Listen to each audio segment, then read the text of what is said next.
రాయితీపై వ్యవసాయానికి సంబంధించిన వాహనాలను ఇప్పిస్తామంటూ మోసగిస్తున్న ముగ్గురు వ్యక్తులను మంచిర్యాల పోలీసులు అరెస్ట్ చేశారు. ఈ సందర్భంగా Mancherial ACP Prakash, CI Bansilal, SI Sanath కుమార్లతో కలిసి మీడియా సమావేశాన్ని నిర్వహించి వివరాలు వెల్లడించారు. మంచిర్యాల జిల్లా కేంద్రంలోని జన్మభూమి నగర్ లోని భారత కిషన్ వెల్ఫేర్ ఫౌండేషన్ కార్యాలయం ద్వారా 50% రాయితీ కింద వాహనాలు ఇప్పిస్తామని కార్తీక్, చంద్రమౌళి, శ్రీకాంత్ అనే వ్యక్తులు 88 మంది రైతుల నుంచి సుమారు 2 కోట్ల వరకు వసూలు చేశారు. హాజీపూర్ మండలం కర్ణమామిడికి చెందిన బొడ్డు శేఖర్ డబ్బులు చెల్లించినప్పటికీ ట్రాక్టర్ కు సంబంధించిన ఈఎంఐలు చెల్లించలేదని పోలీసులను సంప్రదించాడు. పోలీసుల దర్యాప్తులో ఎలాంటి రాయితీ లేకున్నా కూడా రైతుల నుంచి డబ్బులు వసూలు చేస్తూ వాటిని రొటేషన్ చేస్తూ అమాయకులను మోసగిస్తున్నట్లుగా తేలింది.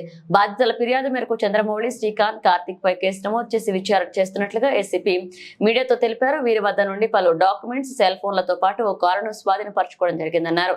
ఎవరైనా ఇలా రైతులను సబ్సిడీ కింద లోన్లు, వాహనాలు ఇప్పిస్తామని ఇతర విధంగా మోసాలకు పాల్పడితే రైతులు ఎవరూ మోసపోకుండా జాగ్రత్త పడాలని, అనుమానం వస్తే పోలీసులకు సమాచారం ఇవ్వాలన్నారు.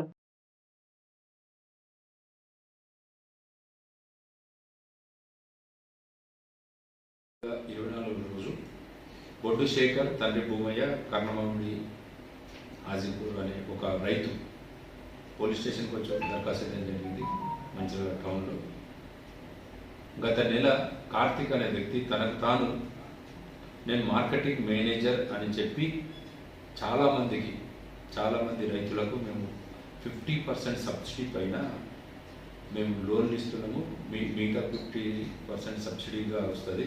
దానికి NAPS అనే కంపెనీ పెట్టి, ఇది భారత్ కిసాన్ వెల్ఫేర్ ఆర్గనైజేషన్ అని, వీళ్లకు ఒక ట్రాక్టర్ తీసుకుంటే దాంట్లో 50% సబ్సిడీ అమౌంట్ CSR ఫండ్స్ కింద సబ్సిడీ వస్తుందని నమ్మబలికి ఇతని దగ్గర ట్రాక్టర్ కొరకు 3,20,000 రూపాయలు తీసుకోవడం జరుగుతుంది.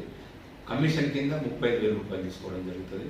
దాంట్లో స్వరాజ్ ట్రాక్టర్ ఇతనికి ఇప్పించడానికి స్వరాజ్ ట్రాక్టర్ షోరూంలో 1,07,000 మాత్రమే డౌన్ పేమెంట్ కట్టడం జరుగుతుంది. ఆ ట్రాక్టర్ ఇప్పిస్తారు. ఆ తర్వాత అతని తెలియకుండా అతనితో సంతకాలు తీసుకొని ఇతని పేరు మీద మహీంద్రా ఫైనాన్స్లో లోన్ తీసుకోవడం జరుగుతుంది. ఆ లోన్ తీసుకున్న తర్వాత ఇతను ఏమనుకుంటాడంటే నాకు సబ్సిడీ వస్తుందని ఆశపడతా ఉంటాడు.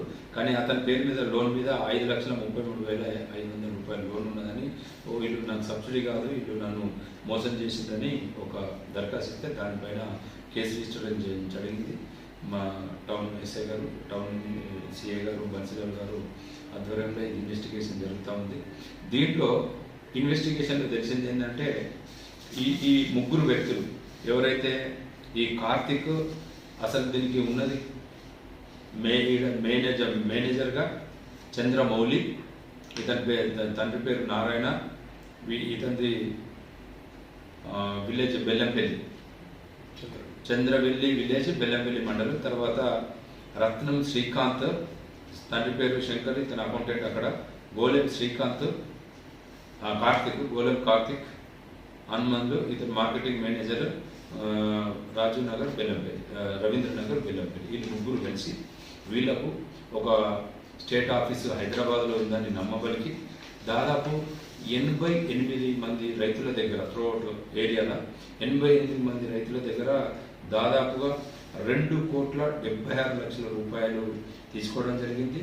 వాళ్లకు ట్రాక్టర్లు ఒక 82 మందికి ఇప్పడం జరిగింది. దాంట్లో 6గురికి ఇప్పలేదు. మిగతా ఇది సబ్సిడీ అనేది ఎవరికి రాలేదు. వీళ్ళ డబ్బులే రొటేషన్ చేసుకుంటూ వీళ్ళు దాదాపు ఈ 40 లక్షల వరకు ఎంజాయ్ చేయడం జరిగింది. సో దీన్ని దయచేసి రైతులు సబ్సిడీ అనే ఉద్దేశంతో వీళ్ళు పెట్టిన ఈ స్కీమ్కి అమాయకమైన రైతులు వాళ్ళ దగ్గరికి వెళ్ళి తీసుకోవడం జరిగింది.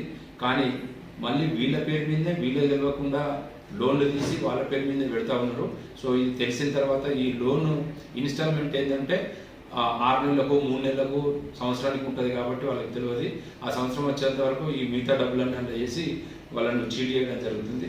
సో దాంట్లో ఈరోజు ఆ ముగ్గురిని తీసుకొచ్చి ఇంట్రాగేషన్ చేసి, అరెస్ట్ చేసి ఇంట్రాగేషన్ చేస్తే మేము ఇట్లా చీట్ చేస్తూ ఉన్నాము, ఇలా సబ్సిడీ లేదు, ఏం లేదని వాళ్ళు ఒప్పుకున్న తర్వాత ఈ ముగ్గురిని అరెస్ట్ చేసి ఇలా కోర్టు